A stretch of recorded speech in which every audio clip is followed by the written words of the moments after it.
Good morning, scholars. Miss Day's here to read First Chapter Fridays. The name of this story is called The Christmas Genie, and it's written by Dan Gutman. Part 1, before. That thing that happened. You're probably not going to believe this story. Fine, that's okay. It's a free country. You can believe what you want to believe, or not. But I know what happened, because I was there. Where is there? Lincoln School in Oak Park, Illinois, 5th grade. This is what my class looks like. Well, that's what my class would look like if we were hanging from the ceiling like Michelangelo and drawing a picture of it. But I have no idea why you would want to do a crazy thing like that. That's me in the second row on the left side by the window. My name is Chase. My best friend is Alex. He's on my basketball team, but we're not allowed to sit next to each other because he's always cracking jokes and distracting me. So we had to be separated. It's a pretty good group of kids, I guess. Well, except for Abigail, who thinks she's so great just because she's got a cool cell phone. Mia, the wet blanket. Logan, who threw my umbrella up on the roof of the school last year. And Christopher, who is just plain dumb as a box of rocks. Everybody else is relatively normal. Our teacher, Mrs. Walters, always say we're the chattiest group she's ever had. I don't think that means we're brilliant conversationalists. It just means we talk too much. That's her in the front of the room. One time I saw Miss Walters at the supermarket, and I kind of freaked out because it was like, what is my teacher doing in the supermarket? Okay, enough setup. None of that stuff is important anyway. The important thing to know is that if you look at a picture, that's where we all are, and when this thing happened that you may or may not believe, like I said, I don't care one way or the other. It happened just before winter vacation on December 21st. That's the winter solstice, and in case you didn't know what that means, it's the first day of winter and the shortest day of the year.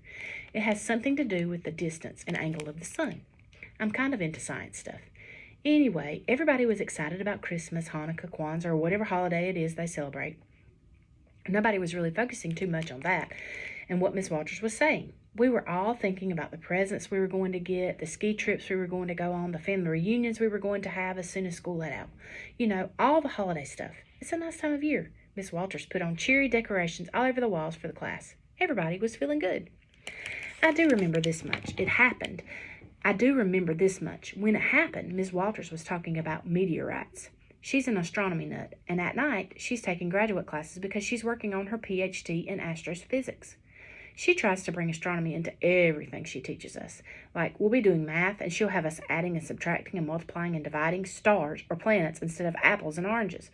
Or we'll be doing health, and she'll start talking about whether or not germs can survive in outer space without oxygen. I feel sorry for Mrs. Walters' family because they have to hear this stuff all the time. Meteorites are kind of cool. You may not realize this, but there's a whole lot of stuff flying around in outer space, and it all has different names. Like meteorites are the rocks from space that hit the Earth, but meteors are still in space. Comets, meteoroids, and asteroids all orbit the sun, but meteoroids are small, asteroids are bigger, and comets have a tail. I know all this stuff because Miss Walters talks about it all of the time. One day in 1998, Miss Walters told us, almost in a whisper, some boys were playing basketball on a driveway in Mahanas, Texas, and suddenly they looked up and saw a meteorite come flying out of the sky. It crashed into the vacant lot next to them. Can you imagine that? It was all over the papers and on the TV news. That must have been cool, said David, who thinks everything is cool, even stuff that is totally uncool. You mean I might be outside minding my own business and a giant rock could come flying out of the sky? Asked Ashley. That would be terrifying. Ashley's the kind of kid who worries about every dumb thing that could possibly happen to her. Like, what are the chances that anybody would ever get hit by a meteorite? The meteorite ruined the basketball game? Asked Jacob, who sits in front of me. I like sports too, but Jacob is obsessed.